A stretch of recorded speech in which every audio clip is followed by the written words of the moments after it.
Hi and welcome back to Save with Crypto. My name is Save with Crypto. I'll be having a look at the price of Bitcoin in a moment, but first of all, I just want to check that everyone who joined in the Bitunix campaign that we did last few weeks has got their rewards, and also how to handle them as well, because there are a few peculiarities with Bitunix. Actually, it's not just Bitunix, but the way futures bonus rewards are handed out. So we'll have a look at that now. So you can see here that the deposit rewards are here and the trading volume rewards are here. So there's basically a futures bonus and a VIP level as well that you can achieve. Now, I managed to do 15 million trading volume, so that means that I should have a $1,000 futures bonus and also VIP 7, which I do have already, but yeah, we'll check that anyway. Now, I've got a list of the winners as well. So here are the people who are getting the rewards for the trading volume. So the top one here, that's actually me, which is surprising because the volume is greater than I thought it was. I only ever saw 15 million. It says 18 million there, so that's pretty good. It also means that if you don't think you quite made a certain level, then it's probably worth checking that your number's not here, your UID, because you might be, say for example this one here, at 108,000. So yeah, do check it. So we've got me there with 18 million, so I should be getting 1,000. And this person here, the 445-332-141, at 1.1 million, you will be getting $200 there. Now, the person in the third place, that didn't quite make the 500,000, so you'll be getting $60, and the rest of you will be getting 30 USDT into your account. So let's go and look and see how to claim it. Now, there is something to be careful about, and that is, if you're a VIP already, last night you would have received a mystery box, and you can see that by going to the VIP section, and you'll see here weekly mystery box to be claimed.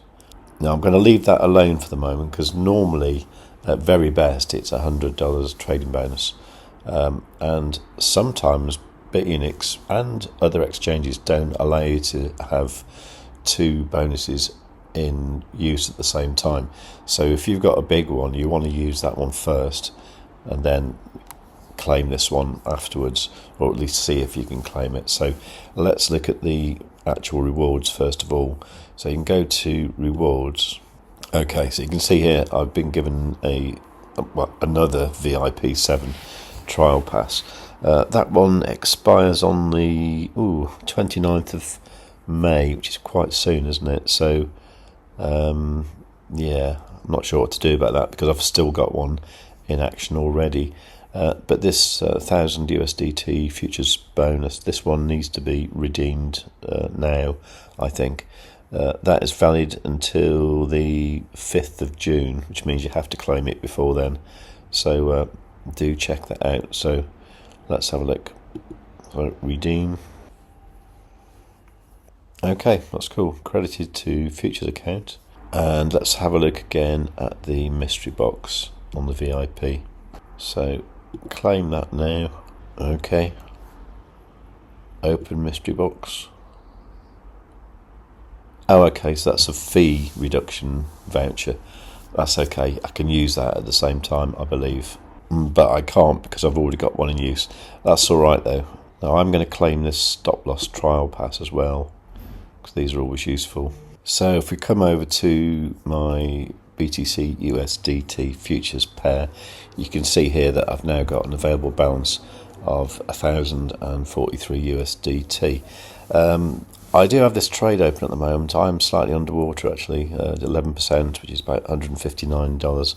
So it is almost tempting just to chuck it into this trade, lower my entry down and see if I can get out of that alive, but that would be just guessing. So let's have a look at the chart. Okay, so this is Bitcoin versus USD. This is actually the ByBit chart on TradingView. Now I'm just going to flick to the monthly chart just to get some ideas of some levels that might be relevant. And you can see that since January we've come down here, revisited all these lows from early 2025, and we've currently rejected at that pivot there, which was from April 2025. I think that was all the tariff dumps, wasn't it? So I'd probably say that we need to get beyond 82,500 to become bullish again, but at the moment we're just not there. Okay, let's just put it on the 1 hour time frame, and let's add our indicator, which is called Quadzilla. For more information about this, go to savewithcrypto.org/QZ or use the links in the description down below. Okay, well, we've got good and bad things here. The good thing is we did have this EMA cross here, so the 21 EMA and the 55 EMA, that's the yellow and green. They did cross bullish yesterday, which is great news. That means that at the moment there is a trend in motion to the upside.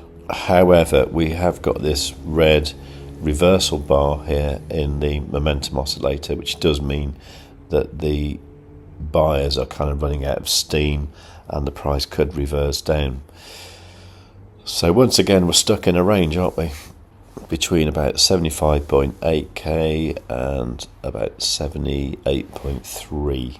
Let's look at some lower time frames to see if we can see anything immediately interesting. Okay, so this is the 1, 3 and 12 minute time frames. For the moment these are actually all looking reasonably bullish, although we do have these retracement levels down here at about 77k, where it looks like the price might temporarily come back to.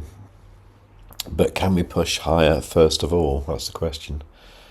Possibly, because on these time frames there is nothing that is particularly overbought. Now, although you can trade these like small retracements here, I do like to look at something on a more larger time frame. So I'm looking here at the 2 hour time frame. I'm looking for this cross of these EMAs here, which I think is fairly imminent. Now I will say with these is what tends to happen if they don't cross, then the reaction in the opposite direction is normally very strong. This is exactly what happened here on Thursday. You know, they looked like they were going to cross, but they didn't, and then the reaction was quite violent to the downside. I mean, this candle's got an hour and 30 minutes until it closes, so could this one close leaving these EMAs crossing? It's possible, isn't it? But I think rather than waiting till then to finish the video, it's probably better that we cover that in the live stream that we're going to do at 12 o'clock midday in the UK, so that is 11 AM UTC. Now it probably won't be a long live stream because I'm away at the moment. I'm supposed to be doing stuff this afternoon, so I do need to get ready for that as well. But nevertheless, I will be there with maff at midday UK time, 11 AM UTC. So see you there. Please note that this content is for educational and entertainment purposes only and is not financial advice. Any information or opinions provided are not guaranteed to be accurate or complete. Always conduct your own research before making any financial decisions. A full legal disclaimer is in the description of each video and live stream.